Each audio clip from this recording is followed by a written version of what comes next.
Good morning. Good morning and welcome to Positive Talk with Kari. This morning we're going to talk about our second episode of self-love, and we're going to discuss self-love as an action. Before I go into that, I wanted to, talk about what I do every morning. What are you thankful for? What are you grateful for? This is a really good time to think about it. It's a really good time to reflect on your life and everything that you have going on in your life. There are a lot of positives. I take time most mornings, and I'll have to admit, I'm lately I have not been as good as I normally am with it every day, but I write in my journal the 3 things that I'm thankful for, and then a little bit about my thought and feelings behind it. And then I tend to reserve space for the evening to kind of close out my day. So that is how I start my day, is to try to get on a positive note and think about things that make me happy, things that I love, and I'm thankful for. It's amazing how that can really shift your mindset and really get you into a positive mood. So this morning, I'm thankful for God. I do believe that there is a God. I'm not a religious person, but I'm a faithful person. I have a faith. And I do believe that there's a God, and I do believe that He has created everything and everyone, and that He has created a path and a purpose for everybody. So I'm thankful for Him. I've been really doing a lot of praying lately for several things that are going on in this world, things that are going on with my family and friends. And it helps me to feel a little bit better. So I am thankful for God. Secondly, I'm thankful for my family. Last night I was talking with my brother about the fires that are going on in California. As you all know, I'm a native Californian from San Diego, born and raised, very proud and love that city. My family has migrated north over the years, and my brother, his family, and my mom and dad live in Northern California, and my oldest daughter still lives in Southern California with her husband and his family. But with all the fires that are going on, I mean, all along the West Coast, we've got California, Oregon, and Washington all be affected by the fires. My youngest daughter is up in the Washington State area. We've got aunts and uncles and family in Oregon. So the West Coast is my family. I have so much family over there. And anyway, I was talking to my brother yesterday about the fires, and at the time he said that they seemed to be doing okay. The fires were getting a little bit close, but they haven't gotten any notice at the time. And then the winds it was interesting. I was on the phone with my mom too, and I was talking to her, and all of a sudden she goes, "Wow, the winds just really picked up." And I thought, "Oh, I hope you guys are okay." And she's like, "Yeah, it's just really weird. I mean, it's really like aggressive pickup, and it's really hot up there right now." And then I got word in the middle of the night, my brother's family and my mother is staying with my brother, were evacuated. My dad, thank God, was not evacuated from where he is in the area, but they were evacuated, and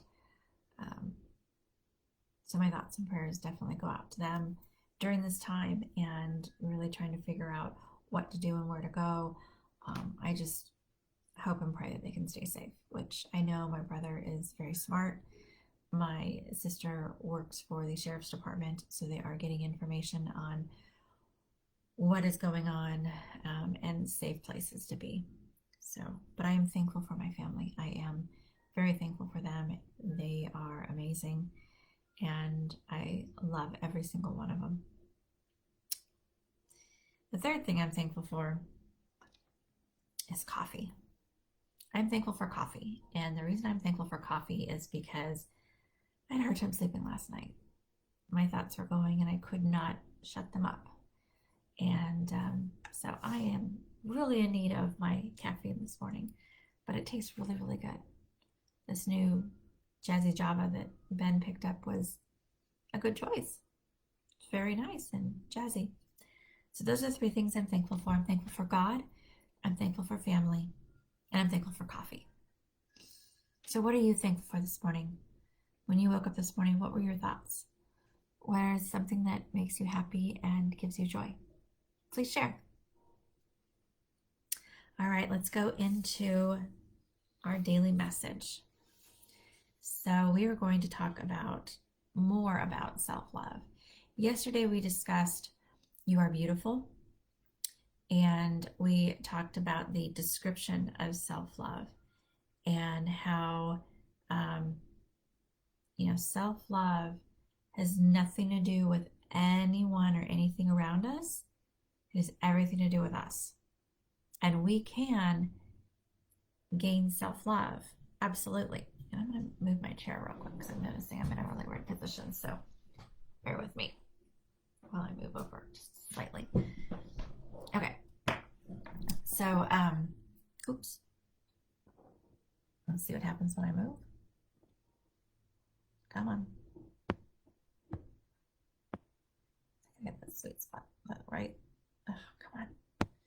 Sorry, my Instagram is not. I have it on my phone and I'm trying to position the. Come on. Oh, shoot. Come on. All right, well, maybe if I'll just hold you guys today. How's that? All right, so self-love. We talked about it yesterday. We talked about the description of it. We talked about that it has nothing to do with anyone or anything around us. It has everything to do with us. Self-love. And we all can do this. We all have the capability of doing this. So let's set you all down right here and see if that works. That's fine. Okay. So self-love. Self-love is an action. It's not a state of feeling good. And I think that a lot of people get mixed up with that, where they think that it's a feeling, a feeling that you get of self-love, but it's not. It's an action. And I'll tell you why. So self-love is a very popular term nowadays. It's getting tossed around all over the place in conversations all the time. Some of the ways you may have heard self-love being talked about is, for example, you have to love yourself more. Why don't you love yourself more? If you only loved yourself, this wouldn't be happening to you. You can't love another person until you love yourself first. So these are just a few ways that of self-love directives that we give, or we get, or we suggest to really trying to live our lives with more fulfillment. And self-love is important. It's important to our well-being. It influences who you pick as a mate, the image that you project at work, and how you cope with your problems in life. So self-love has a lot of impact in our lives. It is important to your welfare, and it's important that you want self-love and you want to bring more of it into your life. This is a part of us. So what is self-love? Great question. So what is self-love? So it is something that you obtain through, or let me say, it's a question. There's something on my arm and it's really bothering me. I'm so sorry. There it is again. It's like tickling me. Feels really weird. Okay, so back to this. I'm all over the place this morning. I'm so sorry. So what is self-love? Is it something that you obtain through beauty makeover or a new set of clothes? Can you get more of it by reading something maybe inspirational? Or a new relationship can make you love yourself more? Can it? The answer to all those questions is no. You can't. Although you may feel good and it's gratifying, you can't grow in self-love through these types of activities. So let me read that again. Self-love, what is it? Is it from beauty and maybe a beauty makeover? Is it a new set of clothes, new set of shoes? Is it something that you read, maybe through scriptures or inspirational type of quotes or books? Can you gain it from a new relationship? No.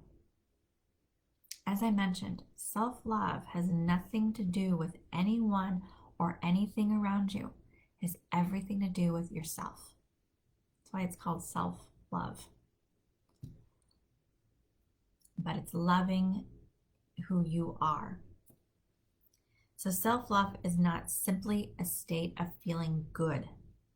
It is a state of appreciation for oneself that grows from action that supports our physical, psychological, and spiritual growth. Self-love is dynamic. It grows through actions that mature us. Start to realize that as you start to see yourself or you start to see others start to mature in life, their self-worth and their self-love starts to grow. A lot of it's through the experiences that we've gone through life and the things that we've learned.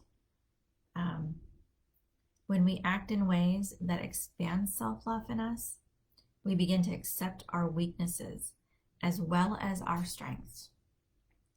We have less need to explain away our shortcomings, and we have compassion for others as human beings struggling to find a personal meaning. We are more centered in our life purpose and values, and we expect living fulfillment through our own efforts. So see, we start to really rely on more of ourselves and who we are versus other people. And that really builds and grows self-love because it's the action that we take. So here are 7 steps for self-love, things to think about. So be mindful. People who have more self-love tend to know what they think, feel, and want. They are mindful of who they are and act on this knowledge rather than on what others want from them. See, again, this is really, it's like gaining that control of who you are. Gaining that knowledge of what do you want out of life? What do you like in life? Who are you? And really looking internally versus looking externally at other people and what they think or say or how they treat you. That's not self-love. We need to look internally for self-love. So act on what you need rather than what you want. You love yourself when you can turn away from something that feels good and exciting to what you need to stay strong. So it's really keeping yourself centered and moving forward in your life. You know, self-love, again, has nothing to do with anyone or anything around you. Self-love is right here, right here. And it's the actions that you take in your life to really understand who you are, to really understand what you like versus what everyone is trying to tell you. So, as I mentioned in the beginning, it's not about, getting a makeover or being in a new relationship or reading something, inspirational. That's not self-love. And that's not a way of getting self-love. Those things may make you feel good for a temporary time, but to have that fulfillment of who you are and really truly loving who you are, you got to take some actions internally. And it's a tough one to do self-reflection. It's tough. It's scary. Sometimes it's something it's like, no, I don't want to know this, but it's who you are. And be proud of that. So by staying focused on what you need, you turn away from automatic behavior patterns that get you into trouble, that keep you stuck in the past. And this is your lesson in self-love. So that is the other thing, is that not staying in your past and moving forward is a great action to take. And it's an action of self-love. So practice good self-care. You will love yourself more when you take better care of your basic needs. So people high in self-love, nourishment, so they nourish themselves daily through healthy activities like good nutrition, exercise, proper sleep, intimacy, and healthy social interaction. These are these are the actions that people who nourish themselves with self-love and actively are participants in self-love. These are things that they do to help them. Another thing is to set boundaries. You'll love yourself more when you set your limits, or you say no to work, love, or activities that deplete or harm you physically, emotionally, spiritually, or express poorly who you are. Now, I'm going to read that again because I really like this one, and I think that it's important that we really think about this when we are looking at self-love. So it's setting your boundaries, and you will love yourself more by setting limits, by simply saying no to work, no to love, or activities that deplete or harm you physically, emotionally, and spiritually, or express poorly who you are. It's okay to say no. It really is. It's okay. You don't need to be a yes person for everything, especially if it's not who you are, if it's not what you believe in, if it's not something that is good for you physically and emotionally and spiritually. It's okay to say no. We have to remember that it's not about everyone else. We got to think about ourselves too. We've got to be there to help each other, absolutely. But there comes a time when it's like, you got to think about you and your own health, mentally, physically, and spiritually. So protect yourself. Bring the right people into your life. So I love the term frenemies. I don't know if you guys have heard this. It's actually kind of funny. Frenemies.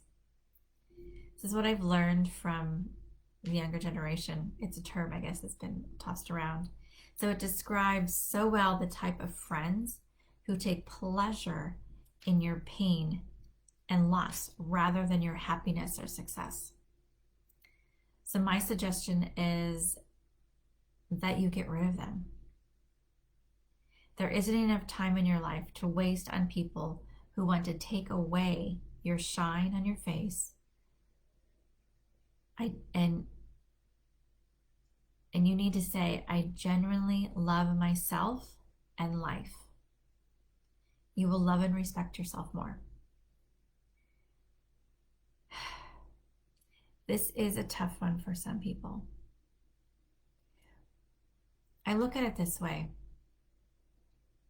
Everybody that passes by your path in life, everyone that you come across, everyone that you meet or talk to,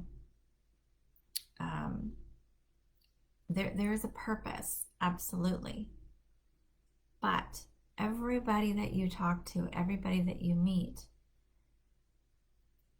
doesn't need to permanently stay in your life. I hope you understand what I'm trying to say. So for example, I think about categorizing people that come into my life. So I have acquaintances, people that I have been introduced by friends or family, coworkers, colleagues, people that I have talked to or I see at events or around town, acquaintances. Then I have friends, people who I spend a little bit more time with, I enjoy spending time with. We have some things in common. Then there are best friends, life friends, who are like family. You think of them all the time. You don't necessarily need to do stuff with them every single day, but time can pass, weeks or months, and you don't talk, and then all of a sudden you talk and it's just like nothing, no time has passed. They'll do anything for you, you'll do anything for them. You have that bond, you have that connection. You have a lot of similarities in life, a lot of things that you like to do together, things that you like to do that are the same. Your values, your morals are the same. And then you have your family. Hands down. No matter what, family is family. Blood, they're family. Even through marriage, they're family. So I look at this as that there are people that I see, for example, if I go to the coffee shop or if I go to the grocery store, I might strike up a conversation with somebody. I'll say 9 times out of 10 I do. Strike up a conversation with someone. Doesn't mean that I'm going to go hang out with them. Doesn't mean I'm going to become besties with them. Just having a conversation. And that conversation probably made them happy. It made me happy. We had some, good talk. And then I may never see them again. And then we have acquaintances. Those people that we, see around town, those people that we may see at events that we go to. We may have friends in common. We may go to a barbecue together or a barbecue and see them there. Acquaintances, people that we know, but we don't necessarily hang out with all the time. We've got to think about the people that we have close to us. There has to be this connection, this positive connection for both parties, so that it's uplifting and positive and not negative all the time. That's a healthy relationship. So when we talk about frenemies, They are the friend, but they don't lift you in a positive way. They don't bring happiness to you. They bring pain or loss, misery. These are the frenemies. So you get the term. And, you know, one thing I was talking with someone the other day, I can't remember who it was now, kind of funny, but we were talking about friends. And, oh, I know, it was one of my husband's coworkers. She was over. We were talking about friends. And we were talking about the fact that when we were younger, we had all these friends. And all these friends. I mean, pretty much every single one of your classmates was a friend of some kind. Considered a friend, you know? Got to sign your yearbooks and they're friends. And you have all these friends when you're growing up. But then as you start to get older and life starts to happen and you start to go your separate ways and you start to really develop who you are as a person, start to understand more of the things that you like to do, more of the hobbies that you have, you know, just more about who you are as a person. Those friendships, those childhood friendships start to do this, right? And due to social media, we're still in touch with a lot of those friends. But we're not like this. We're not close, or we talk all the time, we chat all the time. We may see them on social media once in a while and what they're doing, or they may see you, whatever. But it's not that connection like, hey, let's go grab a cup of coffee and chat, you know? So what we started noticing is as you start to get older, your circle of friends, your close friends, starts to get smaller and smaller. And it's actually very good for you. Because as it starts to get smaller, you start to identify, and they start to identify, who are the people that are going to support them, love them, protect them, be there for them, laugh with them, cry with them. Who are those friends that are genuine and that are authentic and that are true to the relationship? You start to notice those more and more. And you may find somebody later in life that you didn't know as a child that becomes your closest friend, your closest confidant. And it's because you have evolved into this adult that you weren't as a kid. And this person is meant to be in your life at that time. So I kind of went off on this whole friend thing, but that's part of self-love, is really identifying who your group is, who are your friends, and in keeping those close to you who are there to not cause pain and to not cause anxiety or loss, but those who are there to truly be a part of the relationship and to help it to be positive, help it to grow, and help to support each other. That is what we need. So forgive yourself. We as humans can be so hard on ourselves. The downside to taking responsibility for our actions is punishing ourselves too much for the mistakes in learning and growing. I mentioned this yesterday. We are our worst critics. We really are. We are so hard on ourselves. And we need to stop doing that. Life is all about ups and downs. Life is all about making good choices and making mistakes. Just think about this. if we had a life where we never made a mistake, everything was perfect, we did everything right, would we really learn anything in life? I don't think so. I think that it's important to have those ups and downs and to have those challenges, because you learn more about who you are. You learn more about your strengths. You learn more about your weaknesses. You learn more about what you like to do in life.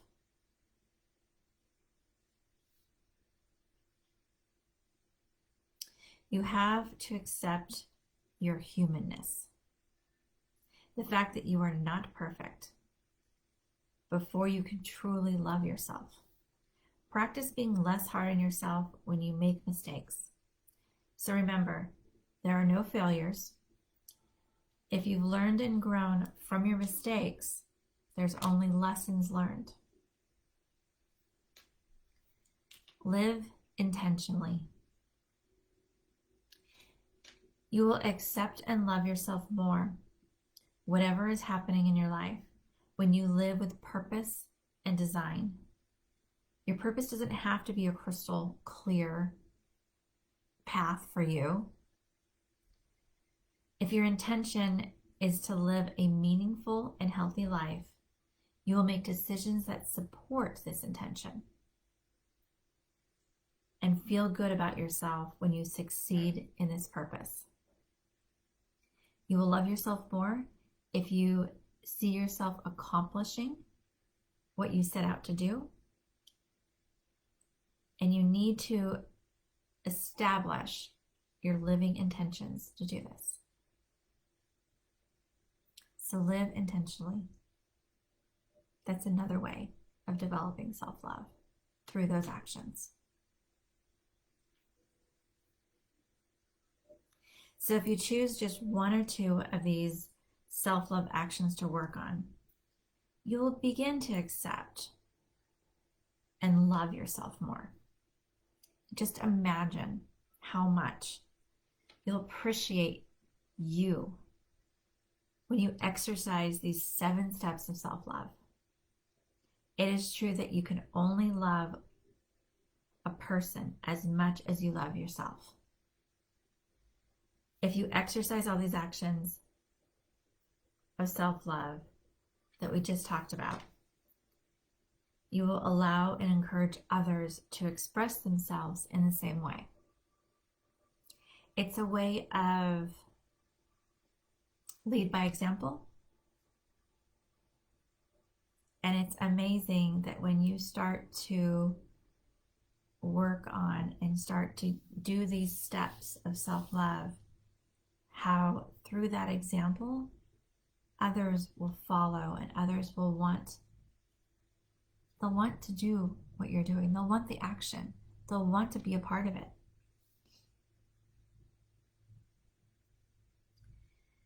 So if you exercise all the actions of self-love that we talked about, allow you to and encourage you to express yourselves in the same way. The more self-love you have for yourself, the better prepared you are for healthy relating. And even more, you will start to attract people and circumstances to you that support your well-being. So talking about that circle of friends, acquaintances, and people that you're around, you start to do these actions of self-love. That action and that positivity and living healthier for yourself will start to attract those like-minded and will help you with your journey of self-love. And it will help them. Wouldn't that be great to be able to help somebody to achieve self-love by just the actions that we take of our own? I think it's awesome. I think that is really awesome. And I love it. So that is self-love is an action, not a state of feeling good. Wow. Talking about self-love.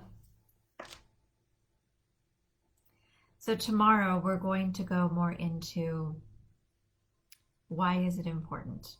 So what is self-love and why is it important? What is self-love? That will dive deep into it. And then we will end our week on Friday with self-love versus narcissism. That one's going to be an interesting one.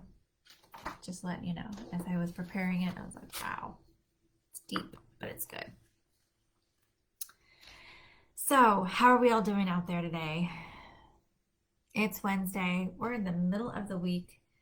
You know, it's funny. I find that when we have a holiday weekend and we have, say, like a Monday or a Friday off from work, that next week, even though it's a shorter week, for some reason, it seems like it's a little bit longer. But I think it's because of all of the activity, but also in our mind, we're thinking, I'm down one day, I've got to pick up and I got to, take care of what I didn't get done on the holiday. So it's more of a mind thing. But we have today and we have 2 more days and then we have the weekend. So that's something to look forward to. So I wanted to get into a little today about Kari's favorites. And I've talked about this several times and I will probably continue talking about this because I have grown to really love this more and more and more.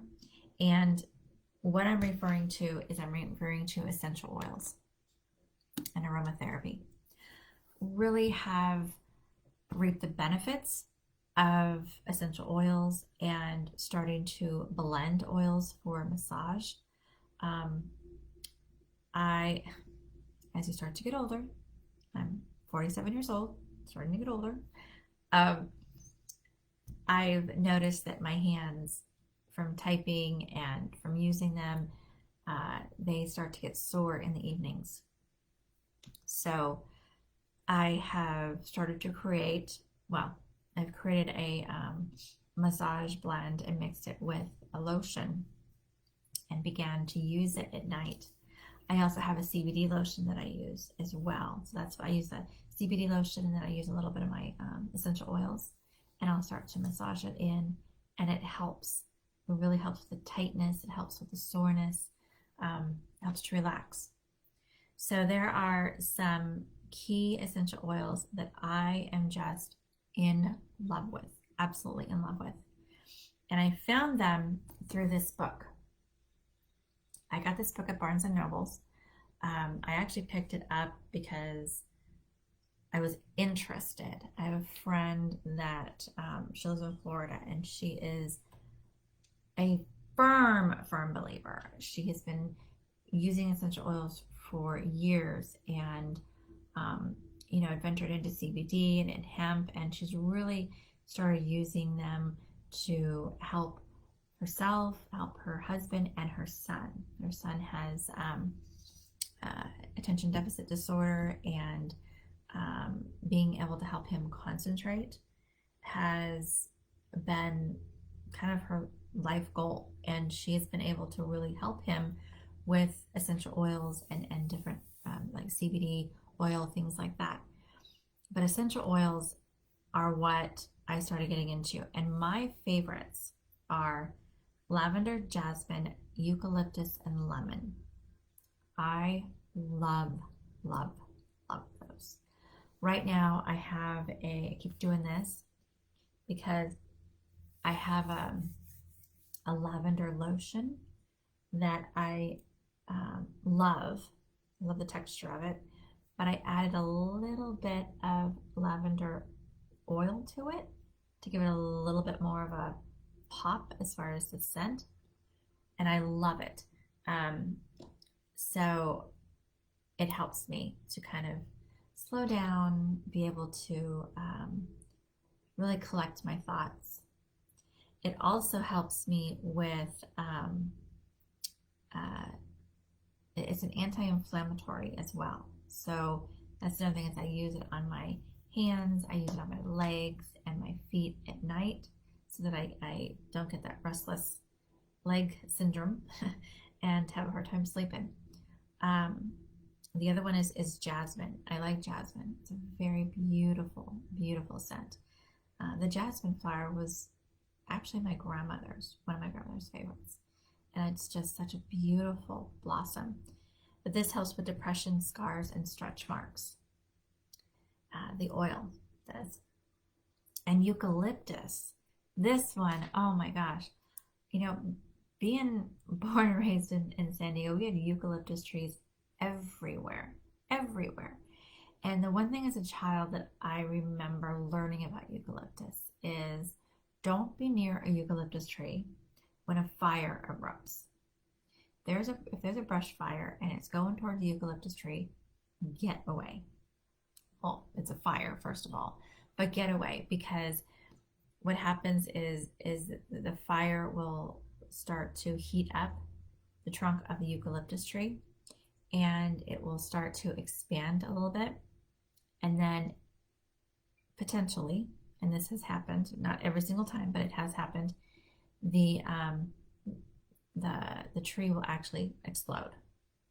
And the problem with that is that it will explode, and then it will cause it to fly and the embers to fly, and it will start little fires other places. So when fires start, they really start to try to cut down a lot of those eucalyptus to avoid in being in the path of it. But eucalyptus, now the great thing about eucalyptus is it has a lot of really, really powerful things that it can do. So it can be used for inflammation. It can be used for migraines, fevers. It can clear respiratory issues. So I learned this and I absolutely love it. I love the oil, definitely.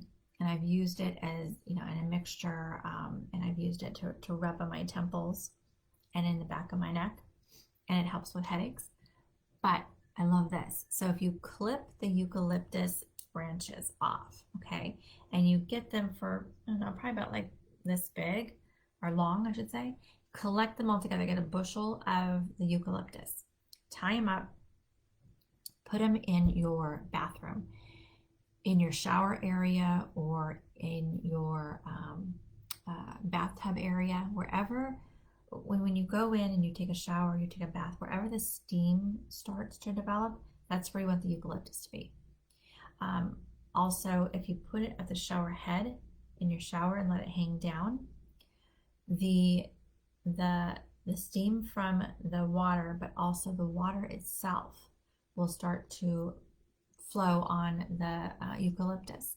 And what it does is it then starts to, the fragrance and the scent of the eucalyptus starts to release into the air, and you get this like aromatherapy type of beautiful, beautiful scent.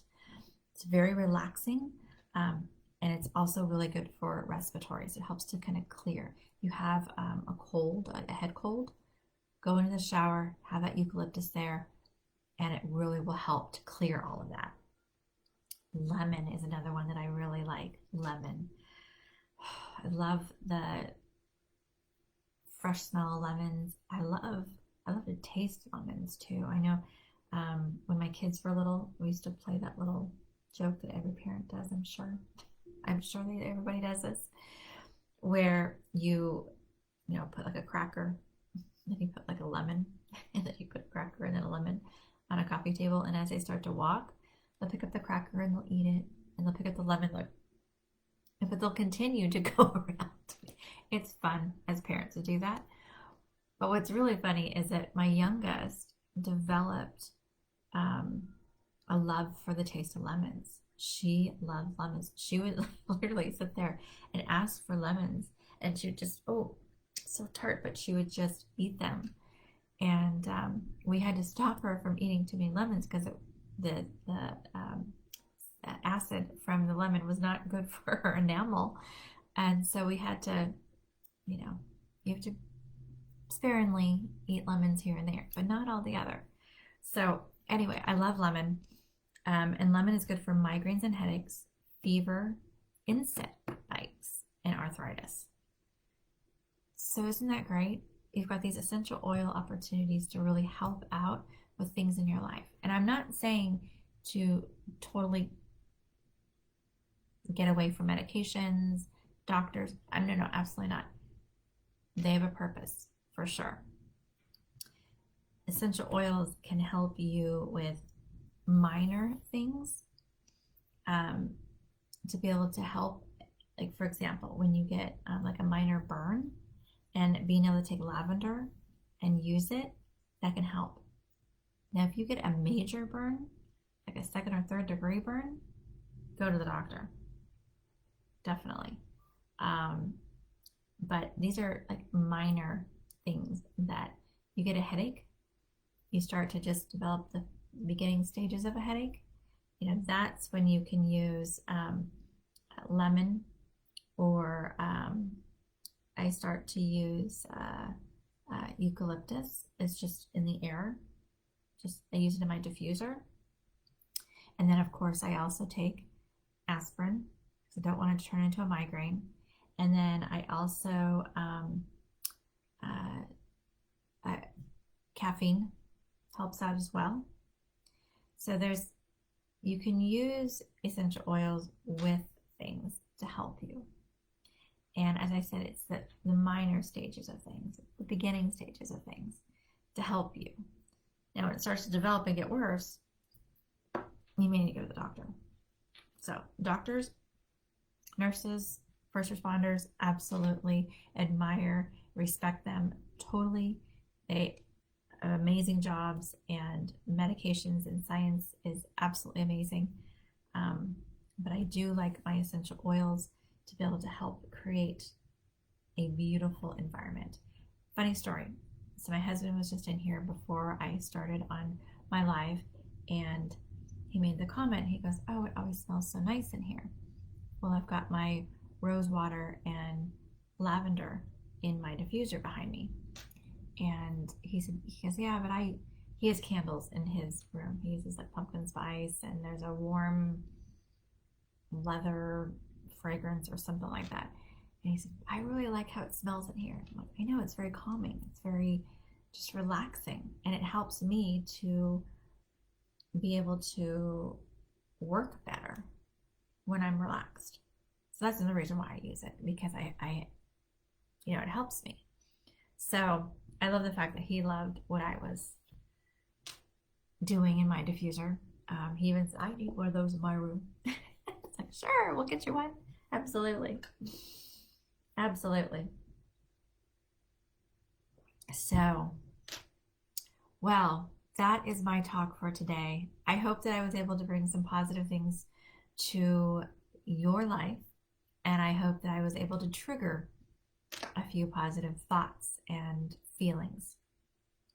It's important to start out every day on a positive note.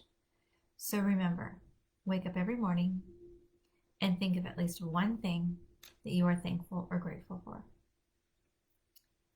If you want to think of 3 and 5 and 10, absolutely, keep going. But just start out with just one. You'll be amazed at how your mindset, just your overall feeling, will start to change. Take that one thing throughout the day to remind you of what you are thankful and grateful for. Do it every single day, and you will be amazed at how you will start to change and evolve. So thank you again for joining me with Positive Talk with Kari. I come to you live every morning, Monday through Friday at 10 a.m. Central, here on Instagram and on Facebook. And I'm also publishing a new YouTube channel that is Positive Talk with Kari. So please hashtag me, Positive Talk with Kari, on any of your social media. And feel free to comment, feel free to contact me with any questions or comments, any ideas for topics, or maybe you just need someone to listen to you or someone that you want to talk to. I am here, I'm available, and I would be more than happy to be a part of your life and to help you through this journey. Thank you again for joining me. Stay safe, be kind, and love one another. And we'll see you guys tomorrow. Have a great one.